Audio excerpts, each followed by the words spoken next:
سورہ بنی اسرائیل آیت نمبر 66 میں اللہ کریم ارشاد فرماتا ہے، ربکم الذی یزجی لکم الفلک فی البحر لتبتغوا من فضلہ انہ کان بکم رحیما۔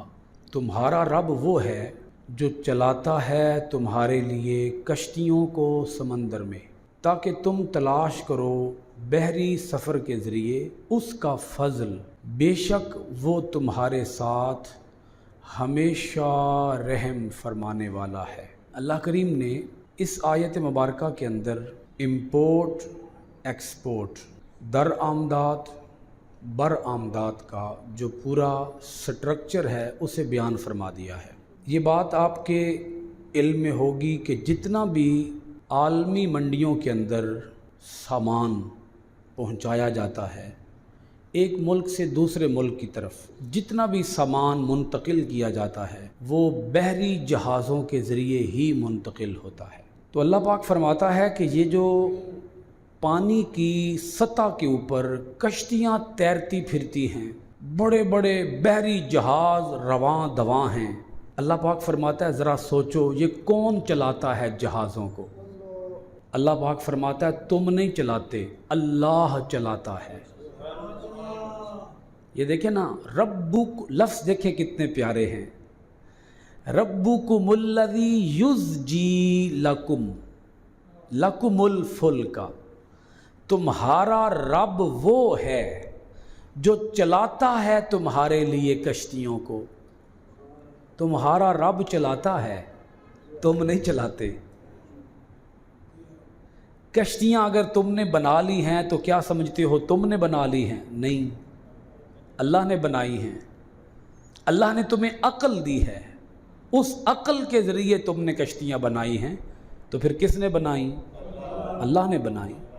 عقل تو اس نے دی ہے نا جی، شعور اس نے دیا ہے، سکل اور مہارت اس نے دی ہے، دماغ اس نے دیا ہے۔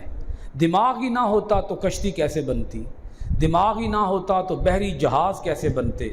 تو اللہ پاک فرماتا ہے تمہارا رب ہے جو چلاتا ہے تمہارے لیے کشتیوں کو سمندر میں۔ کیوں چلاتا ہے؟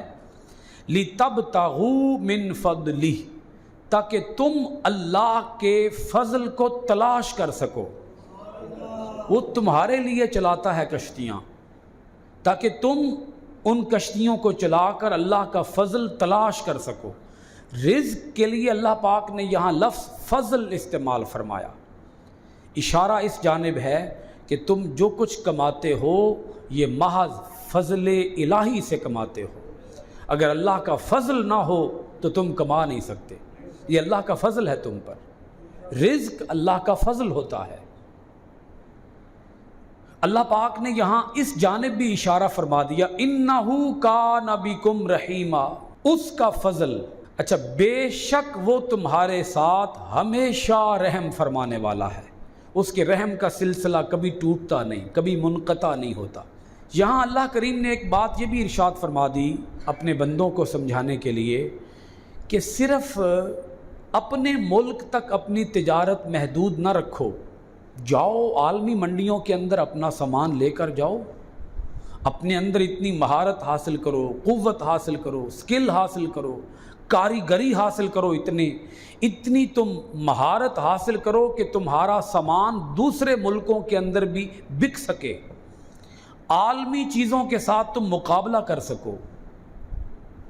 اور جب تم دوسرے ملکوں کے اندر جا کر سرمایہ کاری کرو گے، انویسٹمنٹ کرو گے، کاروبار کرو گے، مارکیٹنگ کرو گے، اپنا ساز و سامان، اپنی پروڈکٹس، اپنی پیداوار دوسرے ملکوں کو بھیجو گے تو تمہارا ملک بھی سٹیبل ہوگا، تمہارے ملک کے اندر استحکام آئے گا، تمہارے ملک کے اندر بے روزگاری ختم ہوگی، غربت ختم ہوگی، تمہارے ملک کے اندر پیسہ گردش میں آئے گا، تمہارے ملک کے اندر لوگوں کو روزگار ملے گا۔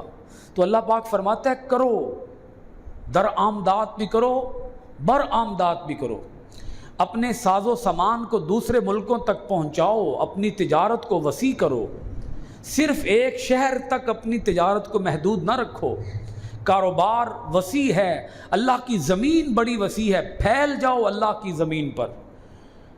اچھا کاروباری وہ ہوتا ہے، اچھا تاجر وہ ہوتا ہے جس کی تجارت عالمی منڈیوں تک پھیلی ہوئی ہو، جو کنویں کا مینڈک نہ ہو، جو ایک گلی محلے تک اپنی دکان کو محدود نہ رکھے، جو پوری دنیا کے ساتھ اپنی تجارت کرے۔ اور اللہ پاک فرماتا ہے کہ جاؤ اپنے ساز و سامان کو لے کر جاؤ، بحری بیڑوں کو استعمال کرو، بحری جہازوں کو استعمال کرو، اور تم سمندر کے اندر سفر کیا کرو، اپنے ساز و سامان کو دوسرے ملکوں تک پہنچایا کرو۔ اگر تم ساز و سامان دوسرے ملکوں تک پہنچاؤ گے تو تمہیں اللہ کا فضل عظیم ملے گا۔ ہم لوگ وہ ہیں جو ہاتھ پہ ہاتھ دھر کے بیٹھے رہتے ہیں جی، نہ عقل استعمال کرتے ہیں، نہ کوئی پیداوار ہے ہماری، نہ کوئی چیز ہم بناتے ہیں، نہ دوسرے ملکوں کو بھیجتے ہیں۔ ہمارے پاس اتنے شاید کیا کہتے ہیں سوچنے کے لیے بھی وقت نہیں ہے اتنا۔ ہم فضول قسم کی قوم ہیں، اپنا وقت برباد کرتے ہیں، اپنا وقت فضول کاموں کے اندر ضائع کرتے ہیں۔ ٹک ٹاک پہ بیٹھے رہے، واٹس ایپ پہ بیٹھے رہے، فیس بک پہ بیٹھے رہے، اپنا وقت برباد کرتے رہے، پتنگ بازی کرتے رہے، کرکٹ کھیلتے رہے، بیڈمنٹن کھیلتے رہے۔ ہمارے جتنے نوجوان ہیں وہ روزگار نہیں ہے جی، کوئی کیا کریں، کہاں سے کمائیں۔